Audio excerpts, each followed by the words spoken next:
অধিকাংশ ক্ষেত্রে দেখা যায় পরিবারের মান সম্মান বা লোকে কি বলবে এই ভয়ে নারীরা মুখ বুজে সব অত্যাচার সহ্য করে নেয়। আজকের এই গল্পটি শেখায় যে অপরাধীকে আড়াল করা মানে অপরাধকে প্রশ্রয় দেওয়া। ঘরের ভেতরের অন্যায়কে ইজ্জতের দোহাই দিয়ে ধামাচাপা দিলে সমাজ আরো বিষাক্ত হয়ে ওঠে।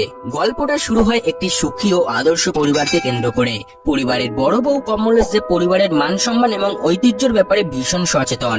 কাহিনীতে মোড় আসে যখন বাড়ির ছোট ছেলে অরুণের বিয়ের জন্য মেয়ে দেখতে যাওয়া হয়। বৌদি কমলেশের কাছে অরুণ শুধুমাত্র একজন দেওর ছিল না, সে ছিল কমলেশের ছেলের মতো। বিয়ের পর পুত্র সন্তান চেয়েও না হওয়ায় কমলেশ অরুণকেই নিজের ছেলের মতো ভালোবাসতো।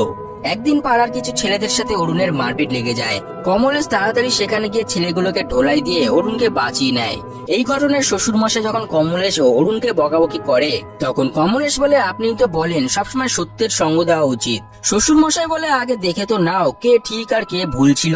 তখন কমলেশ জানায়, আমার অরুণ কখনো ভুল হতেই পারে না। যাই হোক, এবার তারা বুড়ি আম্মাকে ঘরে রেখে অরুণের জন্য পাত্রী দেখতে বেরিয়ে পড়ে। যাওয়ার সময় গাড়িতে কমলেশ তার শাশুমাকে বলে, মেয়ে যদি পুজো পাঠ করা পাত্রী হয়ে থাকে তাহলে আজই পাকা কথা সেরে ফেলবো। কিন্তু পাত্রী ছিল ইংলিশ গানে পারদর্শী। আসলে পূজা বিয়ে ইংলিশ অনার্স করেছে এবং বিয়ের পরও নাকি সে আরো পড়তে চায় এবং জব করতে চায়। কারোর এ ব্যাপারে আপত্তি না থাকলেও কমলেশের পূজাকে একদমই পছন্দ হয়নি। এদিকে অরুণের আবার পূজাকে ভীষণ পছন্দ হয়ে যায়, তাই সে বিয়ের জন্য বৌদিকে মানাতে থাকে। শেষমেশ অরুণের কথায় রাজি হয়ে কমলেশ পাত্রীকে হ্যাঁ করে দেয়। কমলেশের এখনো পূজাকে কিছুটা পছন্দ ছিল না, কারণ কমলেশ চাইতো না যে বাড়িতে তার থেকে বেশি শিক্ষিত বউ আসুক এবং সেই বউ যাতে পরিবারের কাছে তার থেকে প্রিয় না হয়ে উঠুক। এক সপ্তাহ পর কমলেশ তার শাশুমার সাথে কোথাও একটা বেরিয়েছিল। সেই সময় রাস্তায় একটি ধর্নার কারণে তাদের অটো দাঁড়িয়ে যায়। কমলেশকে জিজ্ঞাসা করে এটা কিসের জন্য হচ্ছে।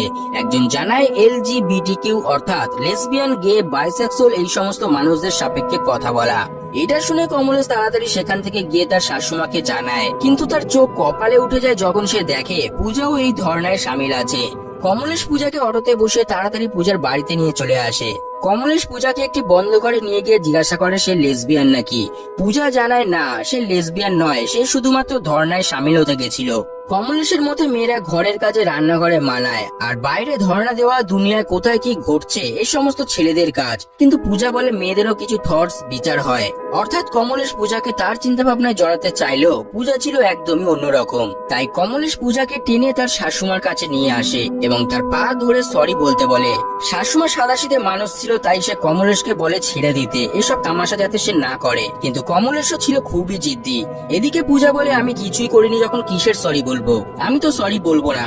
এই কারণে কমলেশ রেগে পূজার হাত থেকে অরুণের পরানো সেই আংটিটা খুলে নেয় এবং সেখান থেকে তারা দুজন চলে যায়। বাড়িতে গেলে শ্বশুর ও বাকিরা কমলেশের উপর ভীষণ রাগারাগি করে। তারা সম্পর্কটি ঠিক করার জন্য কমলেশকে পূজার বাড়িতে গিয়ে সরি বলে আসতে বলে, কিন্তু কিছুক্ষণ পর পূজা নিজেই এখানে চলে আসে।